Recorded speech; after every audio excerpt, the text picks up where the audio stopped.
저는 종종 저기 교회 뒤쪽으로 넘어가는 길에 산책을 갑니다.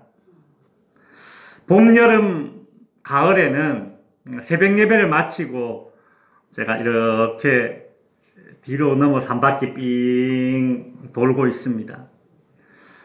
안개가 살포시 낀 아침에는 간간히 비치는 햇살이 참 얼굴에 부딪힐 때에 그 순간이 참 그렇게 좋습니다. 교회 뒤로 이렇게 넘어가면 우리 이 자리에 계신데 우리 전정심 집사님 가꾸시는 밭이 저기 뒤에 이렇게 길 옆에 있습니다. 그 밭 앞에 나는 길이 하나 있죠.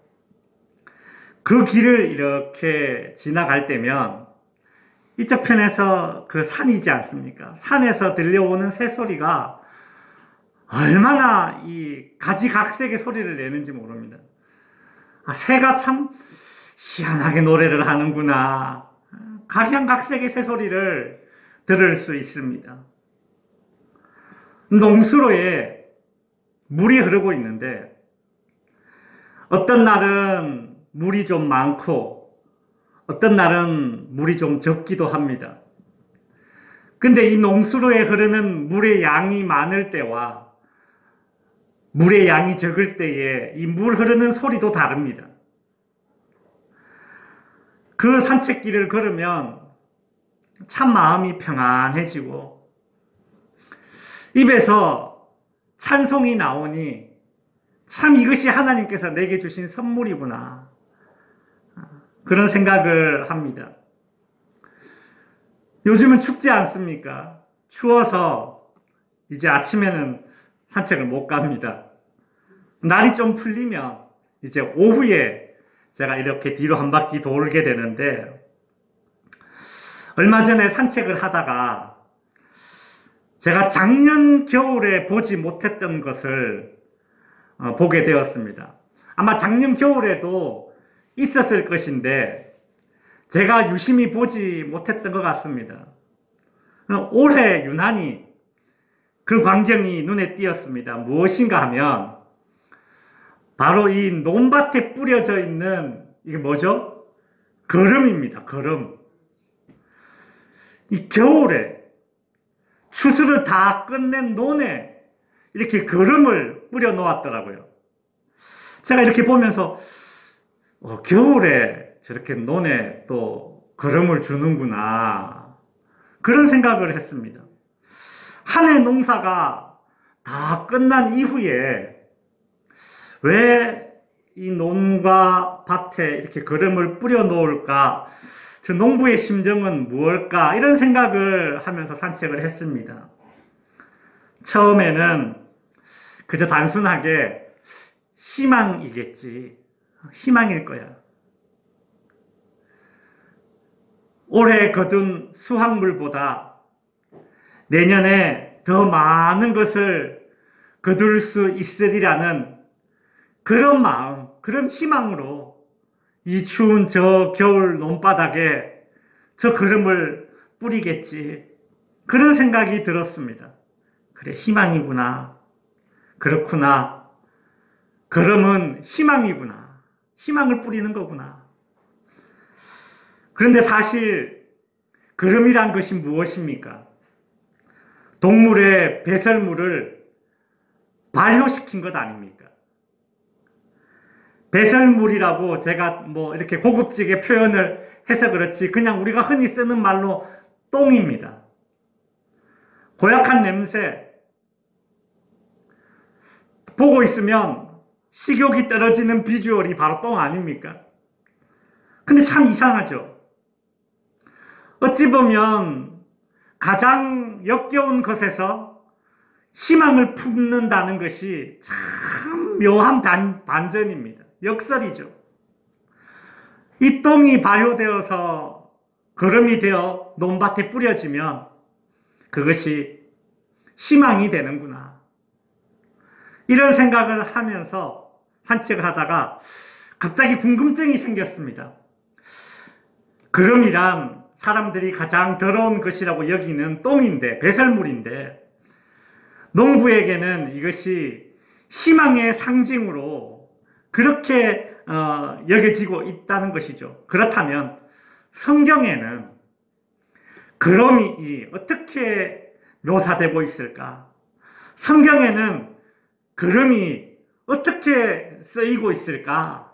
이런 궁금증이 들었습니다. 그래서 그럼 혹은 그럼더미라는 단어가 성경에 어떻게 나오고 있는지를 찾아봤죠. 성경에 그럼 혹은 그럼더미라는 표현은 총 12번 나옵니다.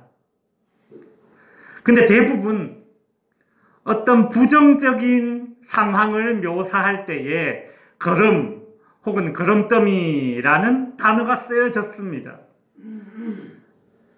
예를 들어서 예레미야애가 4장 5절에 보시면 맛있는 음식을 먹던 자들이 외롭게 거리거리에 있으며 이전에는 붉은 옷을 입고 자라난 자들이 이제는 그럼더미를 안았도다. 이것은 비참한 처지를 묘사할 때에 쓰인 것이죠. 성경은 그럼 혹은 그럼더미를 비참한 처지를 묘사할 때 사용했다라는 것입니다.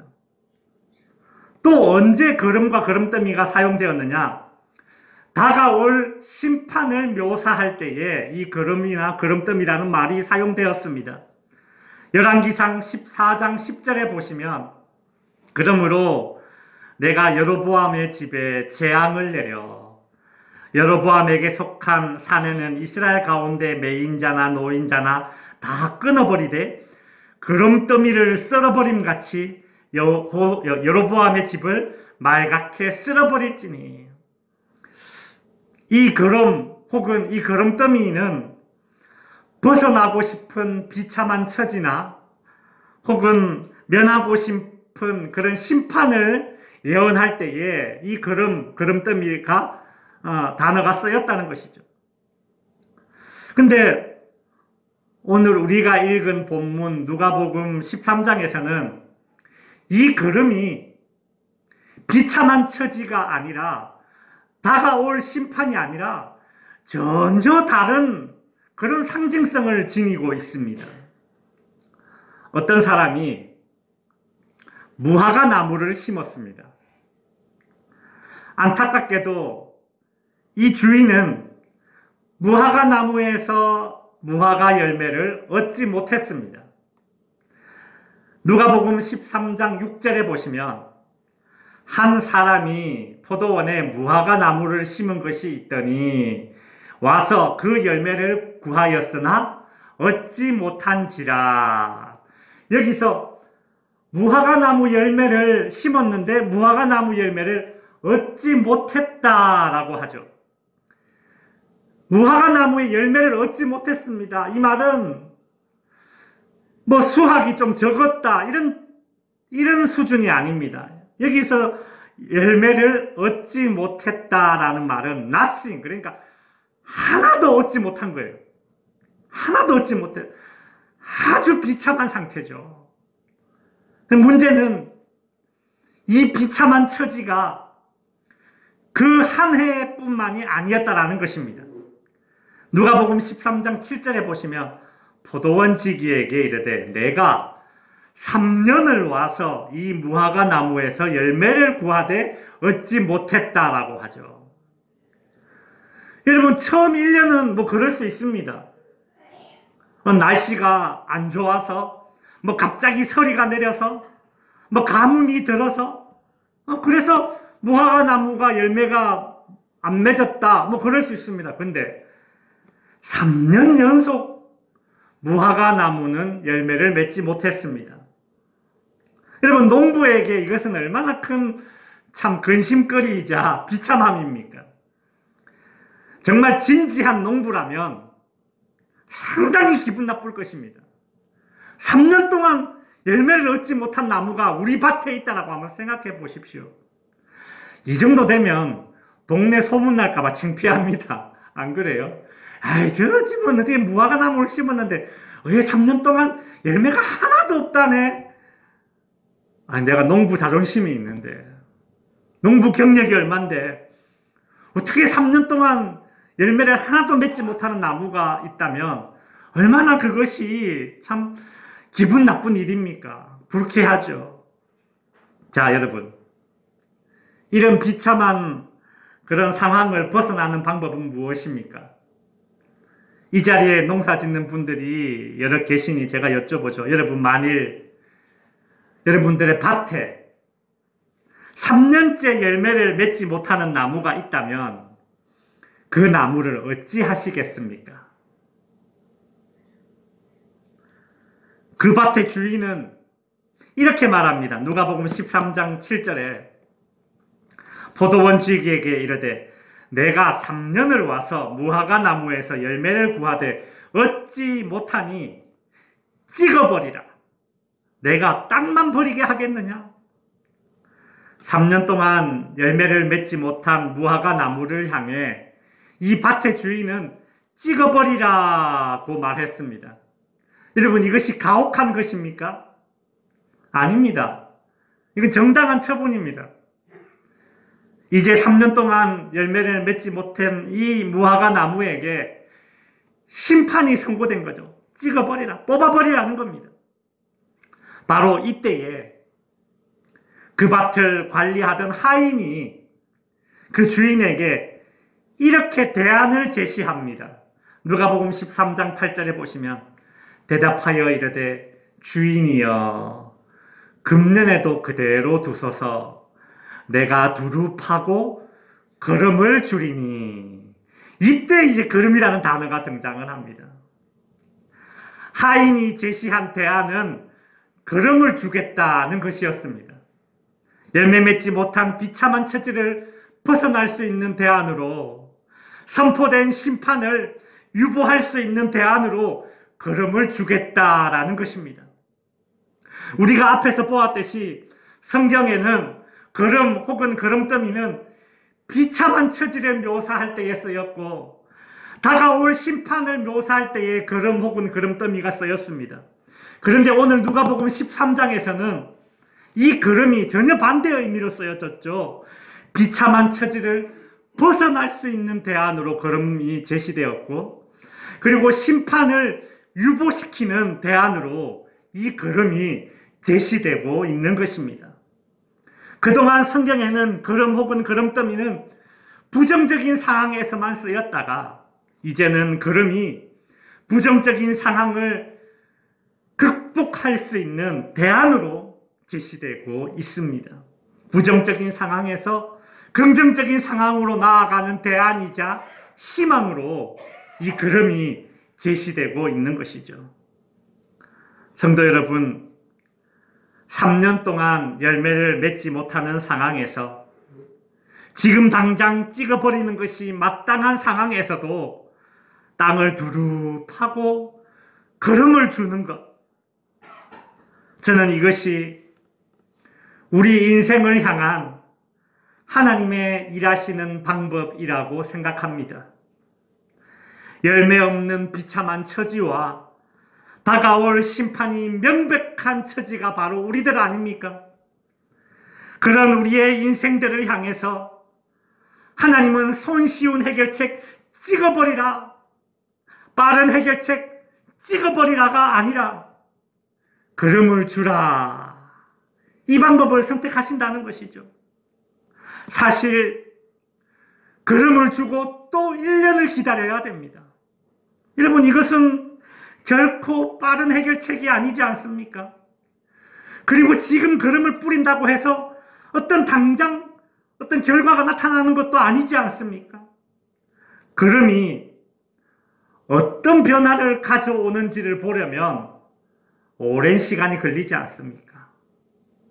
지금 당장 눈에 띄는 결과를 원한다면 나무를 찍어버리는 것이 가장 좋습니다.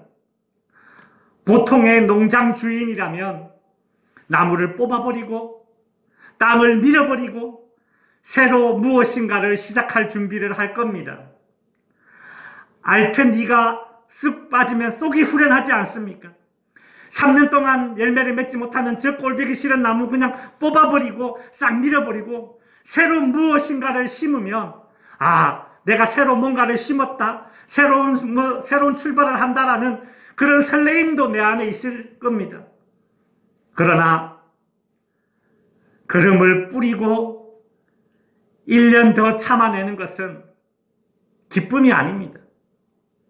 흥분이 하나도 없습니다. 어떤 극적인 것도 없고 매력적이지도 않습니다. 다른 사람들의 눈에 띄는 일도 아닙니다. 부러움을 사는 것도 아닙니다. 그러면 느리고 느린 해결책입니다. 속 답답해지는 대안입니다. 명백하게 손해보는 일입니다. 그래서 밭을 관리하던 이 하인이 농장 주인에게 이렇게 부탁을 했습니다. 누가복음 13장 8절에 보시면 대답하여 이르되 주인이여 금년에도 그대로 두소서라는 이 말이 헬라어로 아페스라는 말인데 이게 무슨 의미냐면 용서하소서, 면제하소서라는 뜻입니다. 그러니 주인이여 금년에도 용서하소서.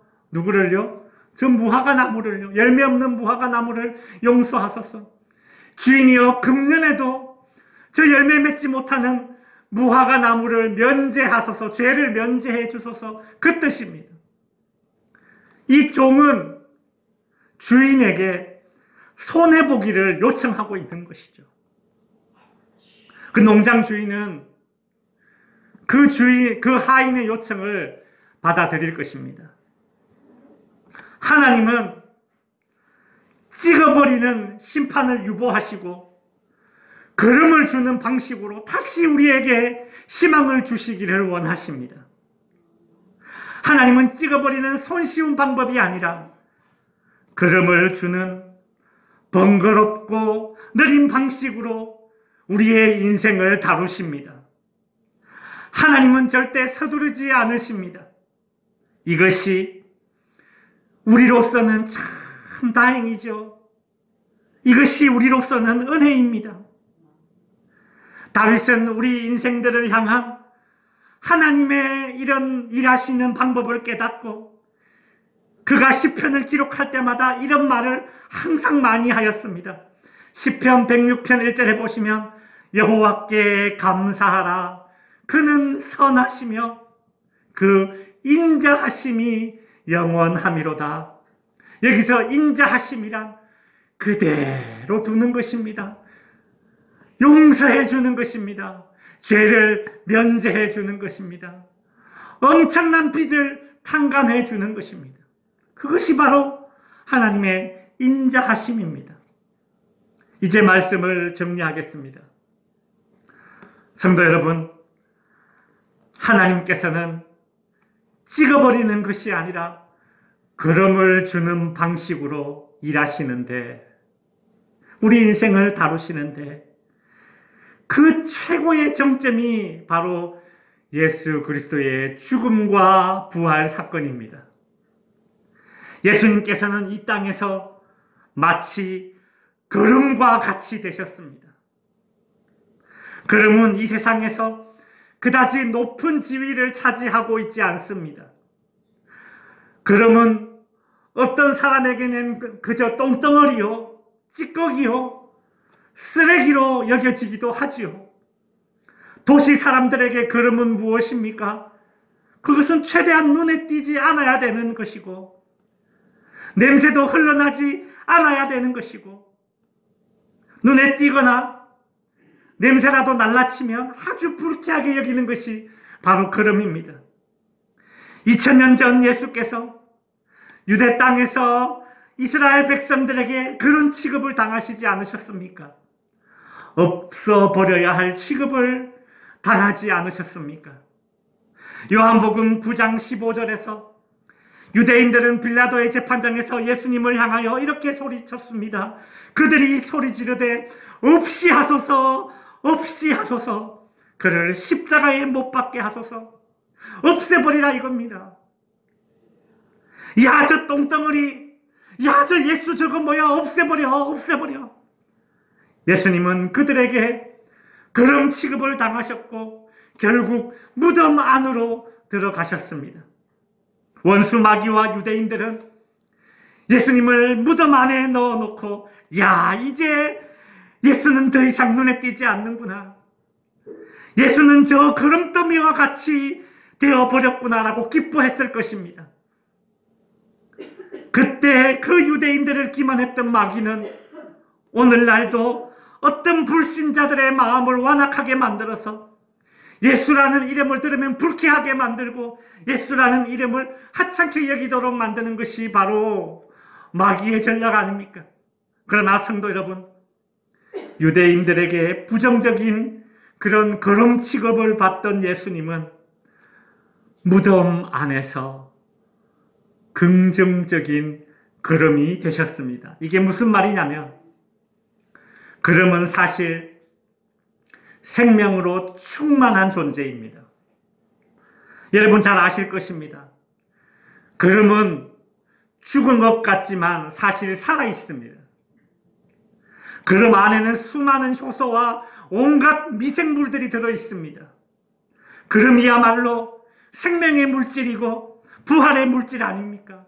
마찬가지로 죽은 줄 알았던 예수님은 무덤 안에서 부활의 주인이 되셨습니다. 마치 살아있는 거름처럼 말입니다. 성도 여러분, 열매 없는 무화과 나무에게는 거름이 희망이듯이 죄로 인해 대안이 없는 우리 인생들에게 거름 대신 예수 그리스도만이 희망이 되십니다. 거름 대신 예수 그리스도만이 저와 여러분의 희망입니다. 기도하겠습니다.